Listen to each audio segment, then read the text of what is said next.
To understand how the vertebrate immune system is organized, we can look to an evolutionary quirk in birds. Unlike mammals, birds physically segregate their adaptive immune system into two distinct organs, the thymus in the neck and the bursa of Fabricius near the tail. This strict anatomical divide gave early immunologists a highly controlled testing environment. By surgically removing either the thymus or the bursa from a developing chick, researchers could isolate and observe the specific roles of T cells and B cells independently. Decoding adaptive immunity requires tracing this system backward. We have to follow the definitive avian immune cells from their earliest mesodermal origins through to their final genetic maturation.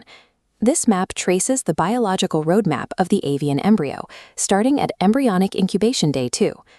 Understanding these defenses means plotting the exact spatiotemporal coordinates of where these immune cells originate and precisely when they migrate. Early models of hematopoiesis incorrectly proposed that the yolk sac was the permanent source of all blood and immune cells. Quail-chick chimera experiments demonstrated that the yolk sac provides only a transient wave of early erythrocytes and primitive macrophages. These cells diminish rapidly as the embryo develops. The definitive hematopoietic stem cells, the ones that maintain lifelong immunity, actually emerge from within the embryo proper, specifically from the dorsal aorta. This cross-section shows the developmental sequence of the paired aortae, assembled from two completely distinct cellular lineages. Angioblasts from the embryonic somites construct the roof and sides of the aorta. Meanwhile, cells from the visceral splanchnoplura form the ventral floor. Only this splanchnopleural floor possesses hemangioblastic properties. These cells proliferate and form clusters that detach into the circulation as hematopoietic stem cells. This production is strictly transient. As soon as hematopoiesis terminates, the original cluster-forming cells of the splanchnoplura disappear entirely.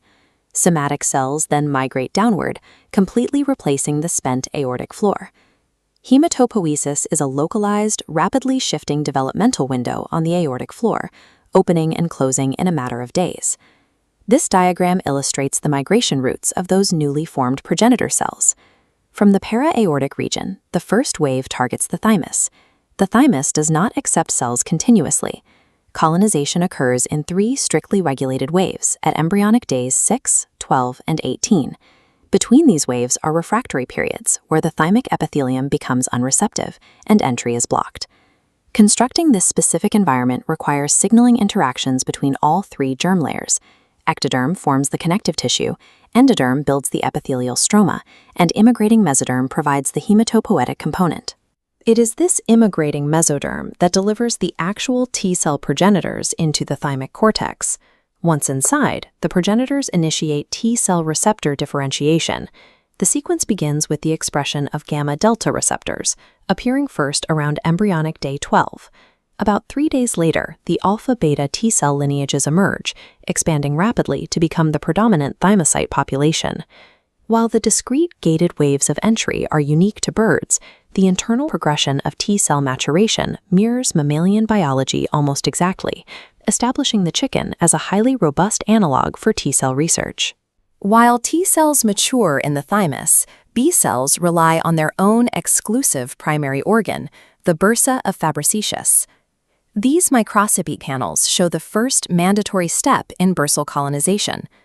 Before B cells arrive, precursor bursal secretory dendritic cells enter the mesenchymal tissue, secreting proteases to break down the basement membrane and force their way into the epithelial layer.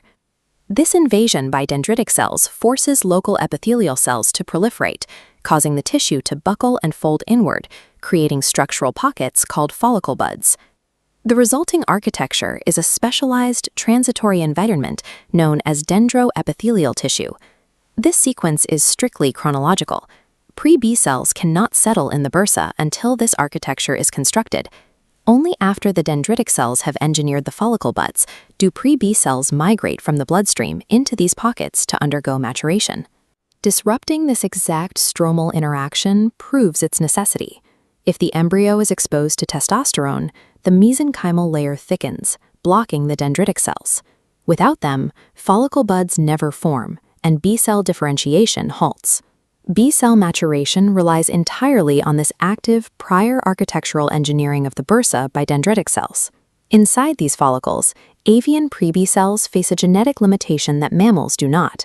The chicken heavy and light chain loci possess only a single functional variable segment and a single joining segment.